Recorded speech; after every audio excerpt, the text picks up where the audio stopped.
ओम नमः शिवाय। हर हर महादेव।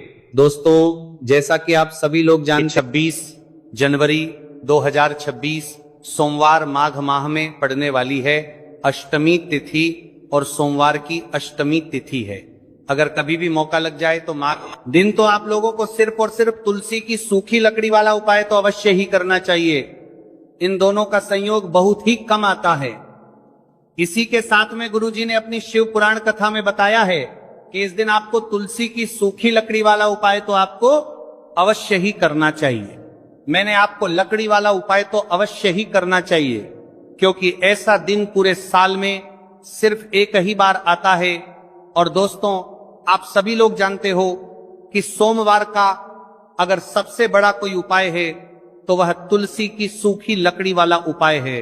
तो दोस्तों, सोमवार अष्टमी तिथि के दिन आप लोगों के मेरा करना चाहिए।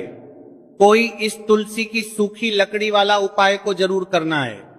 बहुत सारे लोग होंगे जिन लोगों ने इस उपाय को ना किया हो, मतलब पूरा साल निकल गया, उन्होंने किसी भी दिन इस तुलसी की सूखी लकड़ी वाला उपाय को ना किया हो। पर दोस्तों, आपके पास एक आखिरी मौका बचा हुआ है, जो कि सोमवार अष्टमी तिथि के दिन है। इस दिन आप लोगों को इस वाले उपाय को जरूर कर लेना है। भले ही आपने पूरे महीने भर इस उपाय को ना किया हो, पर अगर आपने इस माघ माह के सोमवार अष्टमी तिथि के दिन अगर इस वाले उपाय को कर लिया तो आपको इस उपाय को करने का वह फल मिलेगा जिसकी आपने कभी कल्पना भी नहीं करी होगी। इसीलिए आप लोग इस वाले उपाय को एक बार जरूर कर लेना है, ताकि आपके हाथ से यह मौका ना जा सके और आपको इस उपाय को करने का फल मिलेगा। दोस्तों, यह उपाय पंडित जी ने अपनी अभी की ही श्री शिव महापुराण की कथा में बताया है, जिस उपाय को आज हम आपको बहुत अच्छे से समझाने वाले हैं। इस वीडियो को देखने के बाद उपाय को समझने के लिए आपको कोई और वीडियो को देखने की जरूरत नहीं पड़ेगी। तो चलिए दोस्तों, उपाय को शुरू करते हैं। देखिए, यह इस माघ मास सोमवार अष्टमी तिथि के दिन यह इतना खास होता है, इतना महत्वपूर्ण होता है। देखा गया है कभी कभी बड़े बड़े पूजा पाठ अनुष्ठान से जो कि मनोकामना पूर्ण नहीं होते, वहां माघ माह की सोमवार अष्टमी तिथि के दिन एक छोटे से उपाय करने से ही आपकी मनोकामना पूर्ण हो जाती है। और बहुत सारे लोगों ने इस उपाय को किया भी है, पर उनको इस उपाय को करने का फल भी जरूर मिला है। अगर आप लोग भी पूछना चाहते हैं तो आप इस उपाय को पहले अच्छे से समझ लेना, सुन लेना, उसके बाद करना।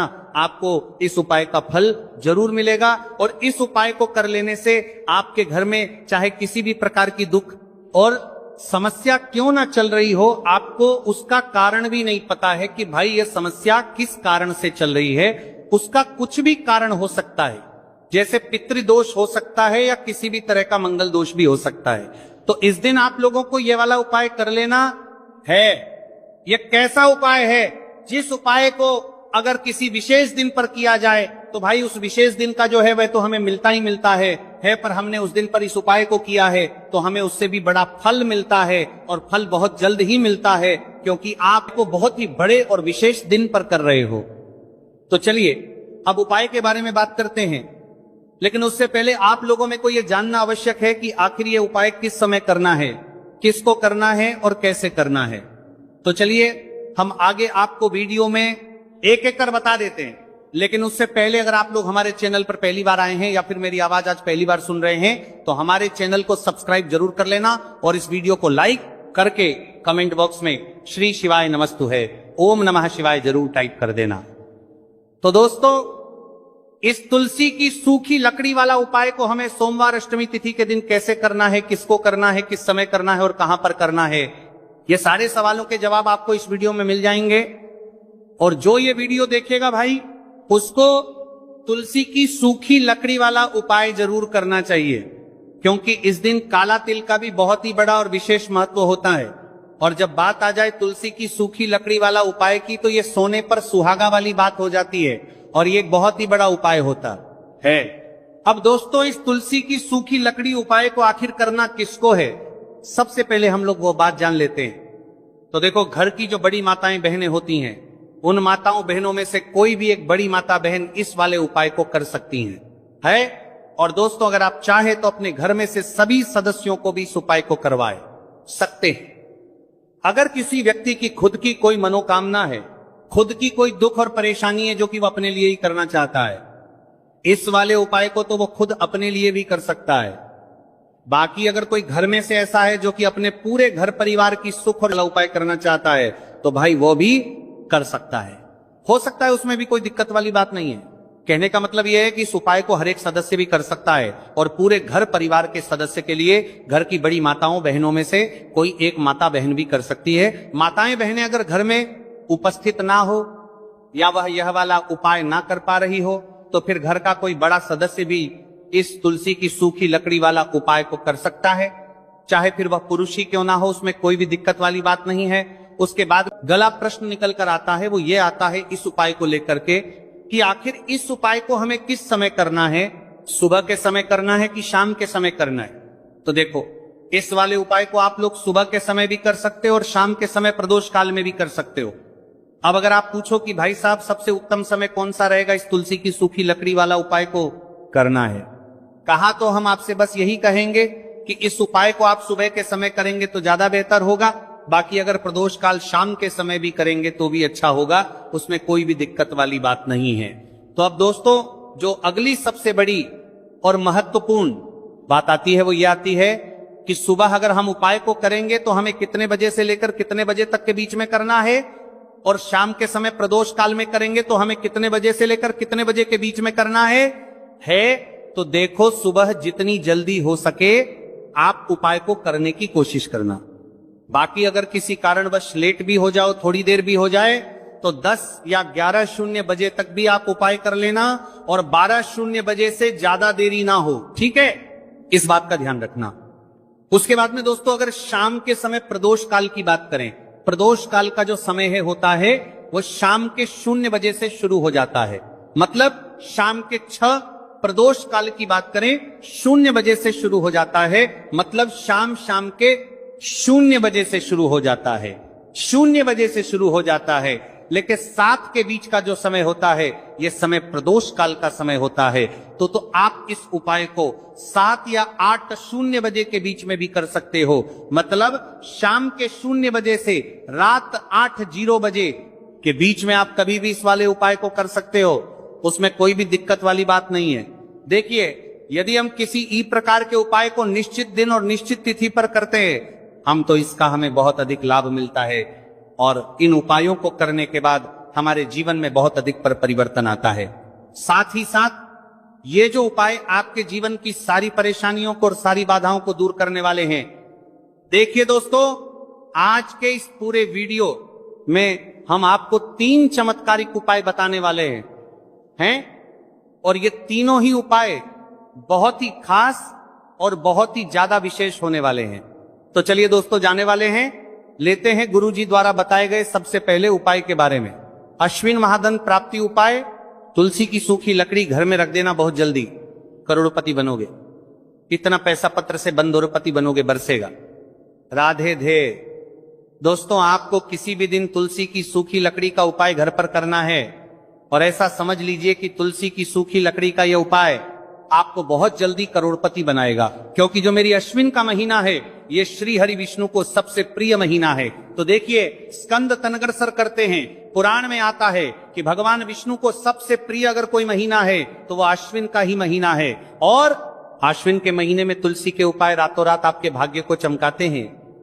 ऐसे में आज की वीडियो में हम आपको तुलसी के ऐसे उपाय बताने जा रहे हैं जो रातों रात आपका भाग्य चमकाएंगे और बहुत जल्दी आपको महादानी बनाएंगे। तो देखिए, श्री हरि विष्णु प्रसन्न होते हैं। जब भी आप माँ तुलसी से जुड़ा हुआ कोई भी उपाय करते हैं, माँ लक्ष्मी प्रसन्न होती है जब आप श्री हरि विष्णु को प्रसन्न करते हैं। अब आज की वीडियो में जो उपाय हम आपको बताने जा रहे हैं, इस उपाय को करने से श्री हरि विष्णु तुरंत प्रसन्न हो, हाथों लंगना के कोरों को साथ रहा होते हैं और सीधे सीधे आप मां लक्ष्मी को प्रसन्न कर लेते हैं। आपके जीवन में आप खुद अपने सौभाग्य को प्रसन्न कर लेते हैं। इसकी तरफ करने के भी आपके जीवन में आप खुद अपने सौभाग्य को प्रसन्न कर लेते हैं। आप कुछ परवन प्रसन्न कर लेते हैं, प्राप्त कर लेते हैं इस छोटे से उपाय को करके। तो देखिए, सबसे पहले बात कर लेते हैं कि जो मान तुलसी है, इनके बिना श्री हरि विष्णु का पूजन और श्री हरि विष्णु का भोग दोनों ही अधूरे हैं। जब भी हम श्री हरि विष्णु को भोग कराते हैं, हम उनको भोग लगाते हैं, उसमें हम तुलसी दल जरूर डालते हैं। एक पत्ता डालेंगे लेकिन तुलसी दल जरूर डालते हैं, क्योंकि बिना तुलसी दल के श्री हरि विष्णु कोई भी भोग स्वीकार नहीं करते हैं। और आश्विन के महीने में तुलसी का पूजन करने से व्यक्ति को सौभाग्य की प्राप्ति होती है, उसके घर में कभी निर्धनता नहीं आती है। आप देखिए, सबसे पहले तो आपको आश्विन के महीने में हरा भरा तुलसी का पौधा अपने घर में जरूर लगाना चाहिए। अगर पहले से आपके घर में तुलसी का हरा भरा पौधा है तो बहुत उत्तम है, अगर नहीं है तो आश्विन के महीने के लिए महीने में तुलसी जी का पौधा आप जरूर लेकर आ, क्योंकि सबसे श्रेष्ठ महीना है तुलसी के पौधे को अपने घर में लाकर लगाने के लिए। दूसरी चीज की देखिए, आश्विन के महीने में या उससे पहले आपके घर में तुलसी जी का पौधा सूख गया है, और अगर तुलसी का पौधा आपके घर में सूखा हुआ है तो उससे कौन सा उपाय है जो आप करके रातों रात अपने भाग्य को चमका सकते हैं। तो देखिए, अगर आपके घर में माध्यम में तुलसी जी का सूखा हुआ पौधा है, इसमें आपको हरे भरे पौधे से उपाय नहीं करना। आपके घर में तुलसी जी का अगर सूखा हुआ पौधा है, उसी से आप उपाय करेंगे, इस चीज का ध्यान रखेंगे। तो देखिए, अगर तुलसी जी का पौधा सूख गया है तो आपको क्या करना है, उसकी छोटी छोटी कहानियां लेनी, गिन के 7 कहानियां, ठीक है ना। कितनी कहानियां लेंगे? 7 कहानियां लेंगे। थोड़ा सा मौली धागा आपको लेना है और 7 तुलसी की सूखी लकड़ी को एक के अन्न दर एक यानी गट्ठा टाइप का बनाना है और उसको बांध देना है, ठीक है ना। सारी तुलसी की लकड़ियों हमको इकट्ठा करना है और मौली धागे से बांध देना है। बांध देंगे कलावा लपेट कर। अब आपको क्या करना है, रोली का तिलक इस तुलसी की सूखी लकड़ी पर आपको करना है। रोली का तिलक करेंगे, अगर चंदन है तो थोड़ा सा चंदन लगा दीजिए। अब ये तुलसी की जो सूखी लकड़ी है, ये आपको थोड़ी देर अपने घर के मंदिर में रखनी है, श्री हरि विष्णु के सामने, और एक देसी घी का दीपक आपको श्री हरि विष्णु के सामने लगाना है। दीपक गोल बाती का लगाएंगे और उसमें एक चुटकी पिसी हुई हल्दी डाल देंगे, ठीक है ना। श्री हरि विष्णु को हल्दी बहुत प्रिय है।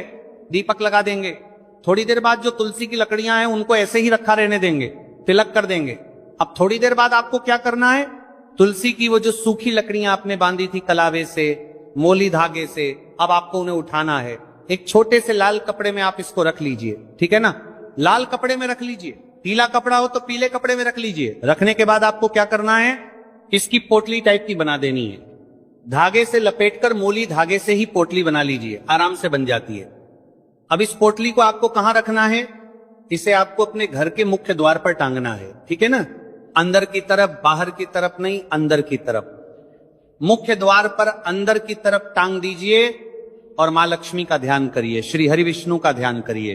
ये उनसे प्रार्थना करिए कि हे धन की देवी मां लक्ष्मी, आप मेरे घर में पधारिए और अपनी कृपा मुझ पर बरसाइए।